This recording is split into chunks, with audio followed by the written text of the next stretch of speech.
Hey everyone, Paul here. Today we're looking at Dehancer, a plugin that's been generating some buzz in the color grading space. The promise? To recreate the look of film using digital footage. We'll be testing it on DaVinci Resolve to see if it lives up to the hype. First, just a little disclaimer. I did receive a free 1-month license from Dehancer when making this video, but no actual money was exchanged. They told me to give my absolute honest feedback, so everything I say in this video will be my honest opinion.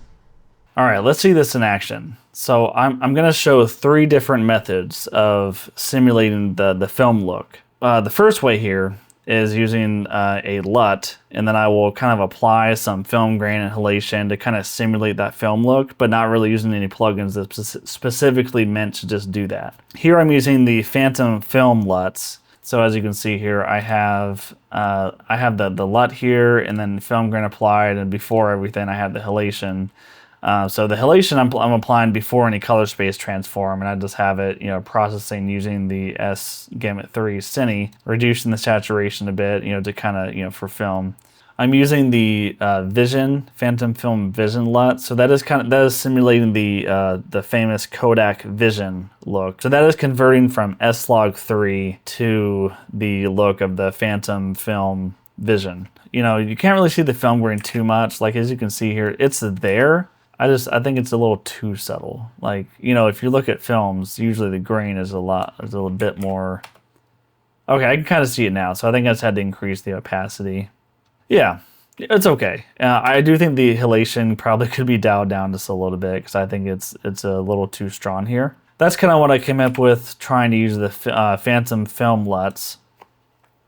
Now, another method is using the Film LUT Creator. This is something built into DaVinci Resolve Studio. I don't know if it's in the free version. Don't ask because I've never used the free version. I've only ever used the paid version of DaVinci. So I think it's in the free version, but I'm not 100% sure. Let me know in the comments if you know. Okay, so again, this is using the Film LUT Creator plugin that's built into DaVinci Resolve. And yeah, it's a little better. You do have some better film grain, as you can see here. It's a bit more noticeable. Yeah, I like this. The halation's nice. It definitely looks a lot more like film than me trying to do it with the Phantom Film LUTs and just adding my own stuff. Yeah, and what's nice is with this Film LUT Creator, it does convert from Rec 709. So you can see here I got this is for drone footage. So I shot this with the Sony FX3 with the S-Gamut 3 Cine. So, I input that color space and then it outputs to Rec 709, which is what I have the timeline set to right now. Yeah, it's kind of nice. So, this kind of does everything. So without this applied, it's literally just almost like it looks straight from my camera. And then when I apply it, it does everything.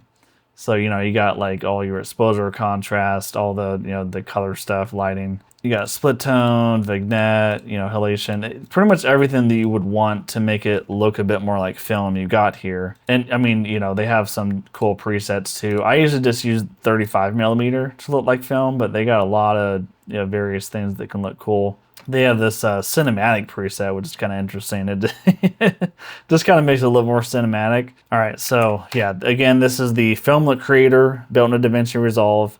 Looks better than trying to use this a lot, in my opinion.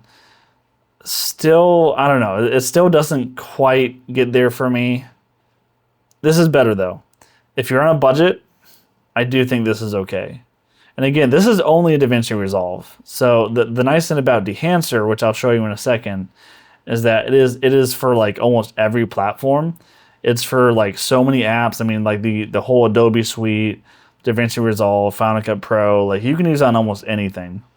Even for photo editing. It's in Lightroom as well and Photoshop. So that also works. Now, I'm only going to be showing DaVinci Resolve today because that's probably all I'm going to use this for. But yeah, it's cool to know that you can use it on almost anything. Hell, they even have a Linux version, which I think is awesome because I'm actually primarily a Linux user. The only reason I'm using Windows today is because DaVinci Resolve is missing a lot of features on the Linux version, so I still have Windows installed just for editing video on this. So let's go to Dehancer now and see just how much better that this looks compared to the others. Dehancer's a little different in all the settings here. So right up top, you got your input color space. And one thing I really like about Dehancer is that they have like profiles, color profiles for almost any camera you could think of that shoots log. So, you got Sony, I shot this with an FX3, so that's where I selected. But they have so many cameras here. My other camera I have, which is a A7 IV, is also on here, so I can also convert from that. But yeah, so I shot this in SK-MIT 3 Cine, like you saw before. You got your exposure comp, so you can compensate for any exposure issues. This is kind of cool. So they actually have different kinds of film that you can emulate.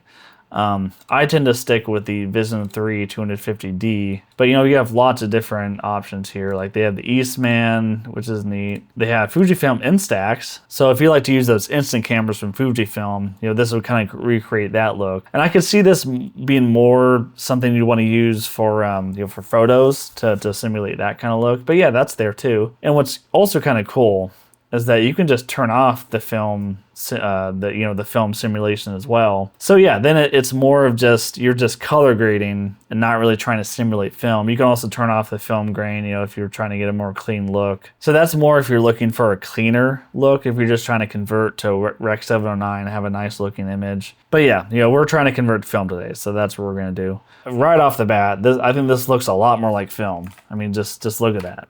Like the film grain looks accurate. The colors, just everything about it just looks a lot better in my opinion. I think it's a much better representation of how a film would look. And yeah, this no longer looks like it was shot with a DSLR or mirrorless camera. Like this looks a lot more like film to me. I think there are different uses for each of these methods. Of course, like I said, if you're on a budget, I think that the film look creator built into DaVinci Resolve is great. You're going to get a really good look out of that. It's pretty close to Dehancer. I don't think it's too far off, and you can definitely get there if you just mess around with it enough. So I do think, like, if you have the money, I think Dehancer is worth it, but film look creator is also pretty good. So, it's up to you what you use. I do like the look of Dehancer better, and I think it's also just a little easier to use. You get a lot more tools built into it. So yeah, I really do like this look. I think it gets it just right for like trying to emulate film. And I think if I don't really shoot a lot of short films, but I think if I were doing that, I think this would be perfect for that, like trying to get that film look, to make it look more like a movie, if you will. And as you can see in this shot, let me go back. This shot here. Now, remember the halation was just a bit much on that with the film to film LUTs. Oh yeah, look at that color difference, man. So this is the film look creator. That's a bit bright. And then Dehancer. Yeah, that just looks so much better in my opinion. Like it's not too... Now, I know you can probably adjust colors to make it look a bit closer to Dehancer. But with Dehancer, I didn't really have to do anything to make it look like this. All I did is input the color space that I wanted to convert from. That's about all I did.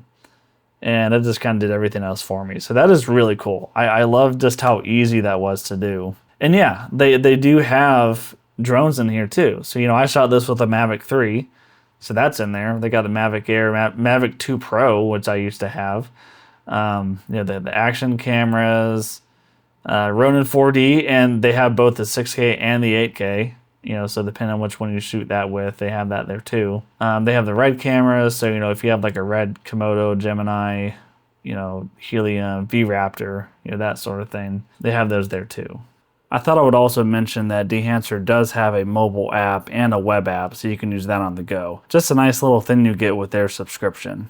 So, does Dehancer work? In my testing, it delivers on its promise. It's a powerful tool for adding cinematic character to digital footage. It's not cheap, however. You have 3 options for purchase. A monthly subscription at $59 a month, annual subscription at $299 a month, or a lifetime license for $549 one-time payment. So yeah, it's a bit on the pricier side, but if you're serious about achieving a filmic look and want granular control over the process, it's definitely worth considering. Alright, I'll put a link in my description below for more information, and as always, let me know your thoughts in the comments. Thanks for watching, and I'll see you guys in the next one.